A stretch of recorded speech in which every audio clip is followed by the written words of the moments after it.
안녕하세요. 대한당뇨병학회 진료지침이사를 맡고 있는 서울의대 문민경입니다.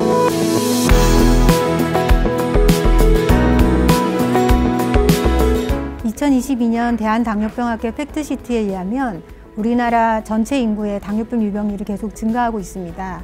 2012년 11.8%, 2018년 13.8%, 그리고 2020년에는 16.7%로 증가율이 굉장히 가파른 것을 알 수가 있습니다. 젊은 층에서도 그 유병률이 계속 증가하고 있는데요. 2014년의 경우에는 이제 남자의 경우에 3.1%였는데 2018년에 3.7%, 여자의 경우에는 2.1%에서 2.7%로 증가하고 있습니다. 사실 고령에 비하면 그렇게 높은 유병률이 아니다 이렇게 생각할 수 있지만 증가한다는 것이 중요한 의미를 갖고 있다고 생각이 듭니다. 그리고 무엇보다도 우리나라 30대 인구의 30%가 전당뇨병 상태라는 거, 당뇨병 전 단계 상태라는 게 매우 우려스러운 점이라고 할 수가 있습니다. 당뇨병 전 단계의 경우에는 매년 8% 정도에서 당뇨병으로 진행을 해서 5년이면 40% 정도가 당뇨병이 되기 때문에 굉장히 위험한 당뇨병 위험 집단이라고 할 수 있는데, 우리가 이들을 찾아내어서 적절한 예방요법을 통해서 당뇨병으로 진행하지 않게 하는 것도 아주 중요한 과제라고 생각이 듭니다. 최근 당뇨병학회에서는 젊은 연령에 당뇨병 환자가 증가하는 것에 대해서 우려를 갖고 있고, 그래서 지금 당뇨병학회에서 권고하는 선별 연령을 조정할 필요가 있을 것인가에 대해서 논의가 있었습니다. 그래서 저희 진료지침위원회에서 국민건강영양조사 자료와 보건공단 심평원 자료를 결합해서 얼마나 많은 사람들을 검사를 하면 한 명의 당뇨병 환자를 찾을 수 있는지에 대한 연구를 진행을 했습니다. 검사했을 때 한 명의 환자를 찾을 수 있는가 하는 그 숫자를 저희가 NNS로 표현하는데, 그 NNS가 35 정도로 유의하게 감소하는 것을 확인해서 35세 이상의 모든 성인으로 그 선별 검사를 추천하는 것으로 확대를 했습니다.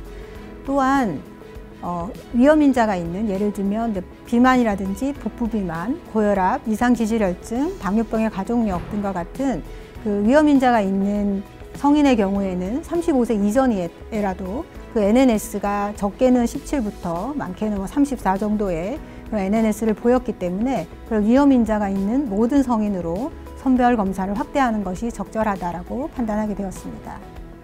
그것 역시 두 가지 측면을 생각해 볼 수가 있는데요. 당뇨병의 조기 진단을 통해서 처음부터 철저한 혈당 조절, 그 위험인자 관리를 통해서 장기적으로 합병증 발생을 줄일 수 있다는데 그 하나의 목적이 있겠고요.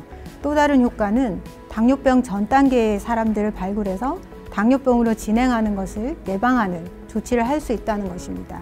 미국에서 수행된 당뇨병 예방 연구에 의하면 전당뇨병 상태에 있던 사람들은 5년의 기간 동안 당뇨병이 한 40% 정도 발생했는데 7% 이상의 체중 감소와 주당 150분 이상의 운동을 통해서 그 당뇨병의 발생 위험을 40% 정도 줄일 수 있었다라고 보고하고 있습니다. 따라서 우리가 이 30% 정도의 당뇨병 전 단계의 젊은 사람들을 찾아서 그들에게 이러한 적절한 치료를 제안을 해서 실행을 할 수 있다면 많은 당뇨병의 진행을 막을 수 있다고 생각이 됩니다.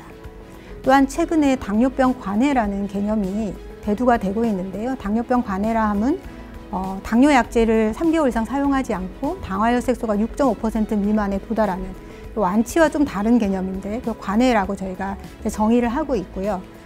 영국에서 시행된 그 당뇨병 관해 연구에 의하면 당뇨병 5년 이내에 당뇨병 환자에게 아주 유의한 체중 감량, 그러니까 15kg 정도, 또 아시아인 경우에 10kg 정도의 대량의 체중 감량을 하게 되면 당뇨병의 관해를 70에서 80% 정도까지 유도할 수 있다라고 보고한 바가 있습니다. 그래서 초기 당뇨병 환자를 찾아서 저희가 이런 체중 감량을 또 유도한다면 당뇨병 약물 없이 혈당 관리가 되는 그런 당뇨병 관해 상태도 기대할 수가 있기 때문에 이런 여러 가지 목적에서 당뇨병 선별 검사를 조기에 하는 것이 효과적일 것이라고 생각이 됩니다.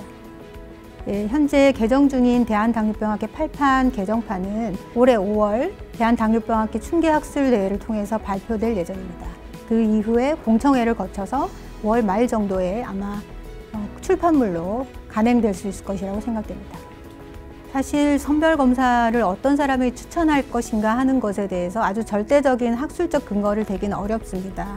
그 나라의 그 질병에 대한 유병률 그리고 그 의료 체계에 따라서 들어가는 의료비가 다르기 때문에 여러 가지를 고려해서 정책적 판단 그리고 전문가 판단을 통해서 나온다고 이해를 하시면 되겠습니다.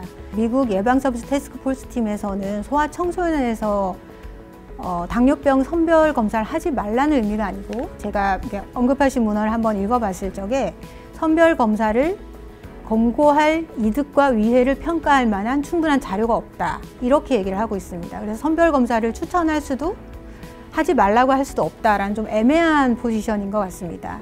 근데 아시는 것처럼 우리나라와 미국은 의료 체계가 다르고 의료비의 수준도 매우 다르기 때문에 우리가 그걸 무조건 따라갈 필요는 없다라고 생각이 들고요. 우리나라 소아내분비학회와 대한당뇨병학회에서는 여전히 이번 아마 개정판에도 10세 이상의 또는 사춘기에 접어든 소아청소년이 위험인자가 있는 경우에는 선별검사를 추천하는 것으로 이렇게 생각하고 있습니다. 조금 전에 말씀드린 것처럼 선별검사를 어떤 사람에게 추천할 것인가 하는 거에서는 다소 정책적 판단이 들어간다고 이해를 하시면 되겠고요. 그래서 이게 이제 전반적인 하향이 전 세계적인 추세다 이렇게까지 말씀드리긴 좀 어려운 것 같습니다. 사실 미국 내부에서도 35세 이하를 이제 미국 당뇨병학회에서는 얘기하고 있지만 또 다른 학회에서는 뭐 40세 이하를 추천하는 곳도 있고 아까 언급하신 미국 예방서비스 태스크포스 팀은 상한도 얘기하고 있어요. 70세까지 선별검사를 하라고 권고하는 등 이렇게 학회마다 좀 다른 포지션을 취하고 있고 호주나 캐나다 같은 경우는 40세 이상 성인에서 여전히 추천을 하고 있거든요. 그래서 이게 전체적인 추세라고 말씀드리기는 어렵고 우리나라의 경우에는 저희가 판단하건대 젊은 연령에서 비만이 증가하면서 특히 남성에서 비만이 증가하면서 당뇨병의 발생이 증가하고 있고 근데 그에 비해서 충분히 조기 진단이 이루어지지 않는 것에 대해서 저희가 우려를 하고 있습니다. 그래서 이번에 선별 연령을 좀 낮춤으로써 젊은 연령의 진단율을 높이고 또한 당뇨병 전 단계 사람들을 찾아서 예방을 하게 하는 그 두 가지 목적으로 선별 연령을 변경했다 그렇게 이해하시면 좋겠습니다.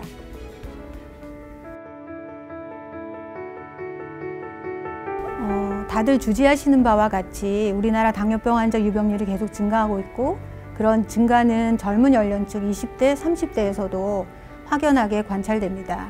그리고 20, 30대의 젊은 연령에 발병하는 당뇨병은 고령에서 발병하는 당뇨병과 달리 인슐린 저항성이 더 심하고 베타세포 기능도 더 떨어져 있으면서 장기적으로 당뇨병을 앓게 되기 때문에 그 합병증의 위험도 훨씬 더 큽니다. 더불어 들어가는 의료 비용도 훨씬 더 증가하게 되고요. 그래서 우리가 이렇게 선별검사를 조기에 시행을 해서 이런 사람들을 찾아내는 것이 장기적으로 개인적으로의 건강도 증진하면서 나라 전체적으로 의료 사회적 비용도 줄일 수 있는 좋은 정책이 될 것이라고 생각됩니다.